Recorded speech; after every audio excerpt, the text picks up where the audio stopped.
আমি এই হাদিসটির প্রেমে পড়ে গেছি। আপনি যখন নীরবে ঘরে বসে কান্না করেন, আল্লাহ তখন ফেরেশতাগণদের উদ্দেশ্য করে বলেন, কোন জিনিস আমার এই বান্দার চোখে পানি আনলো? ফেরেশতাগণ বলেন, আপনার বান্দা সুখে নেই, আপনার বান্দা অনেক দিন হাসেনি।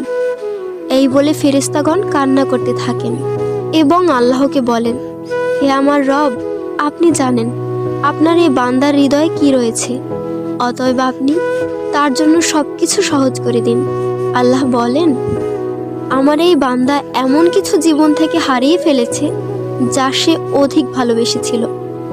অতএব আল্লাহ বলেন, আমি শপথ করছি, আমার বান্দা তার জীবন থেকে যা হারিয়েছে এর চেয়ে উত্তম জিনিস তাকে এনে দেব, যা দেখে দুনিয়া ও আখিরাতের সবাই বিস্মিত হবে। আলহামদুলিল্লাহ।